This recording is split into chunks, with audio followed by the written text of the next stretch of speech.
ایک زمانہ ہوا کرتا تھا لوگ میلوں کی یاترا پیدل طے کیا کرتے تھے، لیکن آج کے سمے میں یہ سمبھو نہیں ہے۔ آج ہم آپ کو ایسے شخص کے بارے میں بتانے جا رہے ہیں جو 1 یا 2 کلومیٹر کی پیدل یاترا نہیں بلکہ کئی ہزار کلومیٹر کی پیدل یاترا کر رہا ہے۔ جو کام یہ شخص کر رہا ہے وہ کوئی معمولی بات نہیں ہے، اس کے لیے سچی شردھا اور آستھا کی ضرورت ہے۔ ہر مسلمان کی خواہش ہوتی ہے کہ وہ ایک بار حج پر ضرور جائے۔ حج پر جانے کے لیے لوگ پہلے سے ہی کئی طرح کے انتظام بھی کرتے ہیں اور ہوائی یاترا یا پانی کے جہاز سے اسے کچھ دنوں میں پورا کر کے واپس اپنے گھر آ جاتے ہیں۔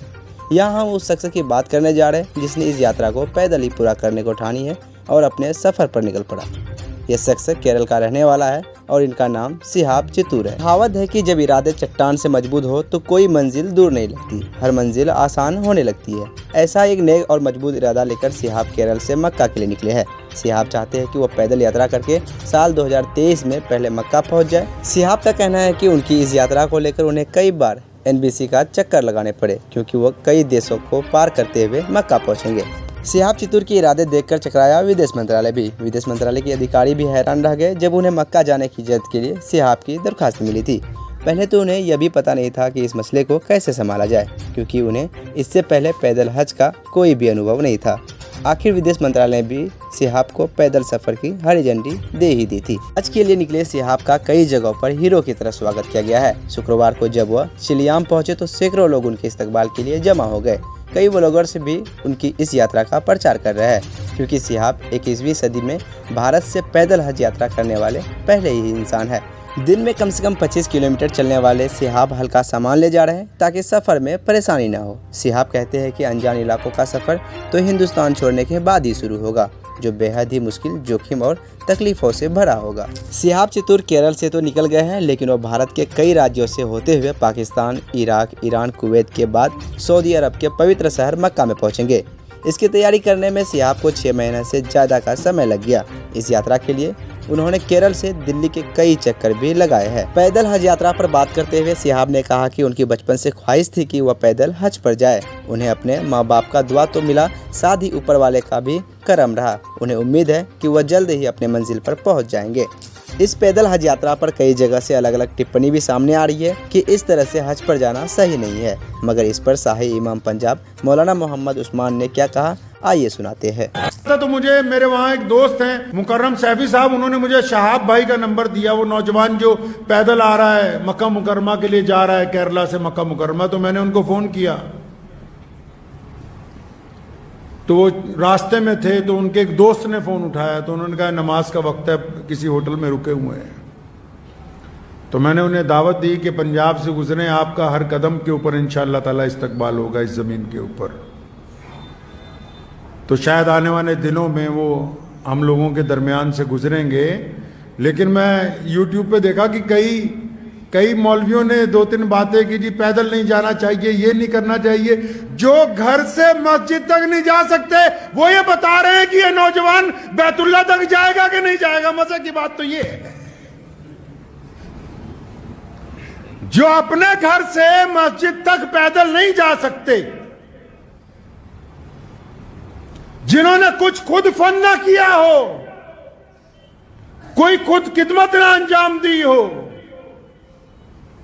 ہم نے تو جس دن پہلے دن سنا کہ ایک نوجوان کیرلا سے مکہ مکرمہ پیدل جائے گا تو اسی دن سے روزانہ دعاؤں کا اہتمام ہے، کیونکہ وہ صرف بیت اللہ کی طرف نہیں جا رہا، اس کے ہر ایک قدم پر مسلمانوں کے جذبات اس کے ساتھ ہیں، لوگوں کی دعائیں اس کے ساتھ ہیں، لاکھوں کروڑوں ماؤں کا سہارا اس کے ساتھ ہے، اللہ کی رحمتیں اس پر برس رہی ہیں۔ اور خود محمد الرسول اللہ نے فرمایا کہ اگر مکہ مکرمہ سے کوئی پیدل حج کرتا ہے ایک قدم کے اوپر 700 حرم کی نیکیاں اس بندے کو عطا کی جائیں گی۔ تم سے تو فتویٰ پوچھا ہی نہیں ہے جو فتویٰ دینے کے لیے تیار بیٹھے ہو۔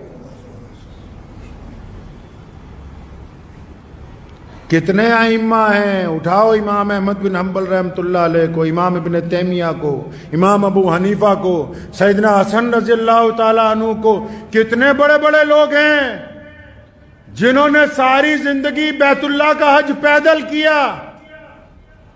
کتنی جماعتیں ہیں روز پیدل سفر کر رہی ہیں پوری دنیا کے اندر۔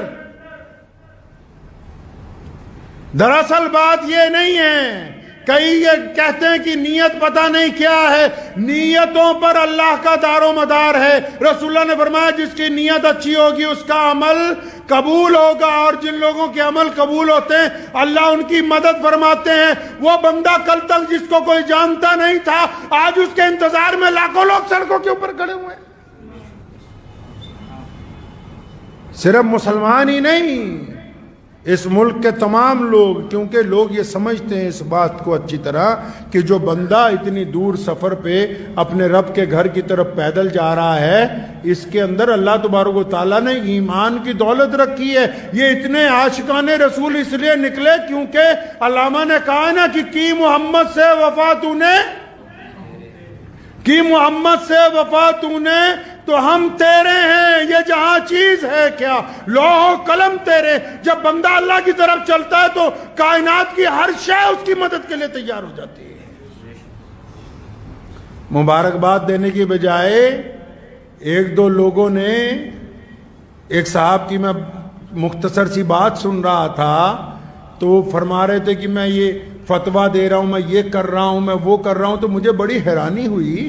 میں کہا اگر یہ واقعی بہت اچھا فتویٰ دینے والے ہیں، اگر ان میں واقعی اسلام کا درد ہے اور یہ اس بات کو سمجھتے ہیں کہ کون سا عمل اسلام میں نیا ہے کون سا پرانا ہے، اگر ان کے واقعی سینے کے اندر ایک دھڑکتا ہوا دل ہے، اگر واقعی ان کے اندر جذبات ہیں، اگر واقعی یہ کوئی زندہ دل مولوی ہے، اگر واقعی اس مفتی کے قلم میں بصیرت ہے، اس میں طاقت ہے، تو جب کسی کا گھر گرایا جاتا ہے اس وقت اس کا فتویٰ کیوں نہیں چلتا؟ جب کسی کو ناجائز قید میں ڈال دیا جاتا ہے اس وقت اس کی زبان کیوں نہیں کھلتی؟ یہ صرف مسلمانوں کو پریشان کرنے کے لیے، مسلمانوں کو تکلیف پہنچانے کے لیے ان کا قلم چلتا ہے۔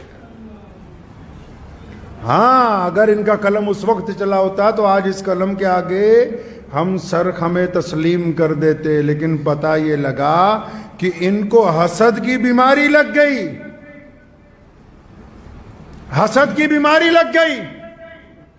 حسد کا کوئی علاج نہیں ہے دنیا میں۔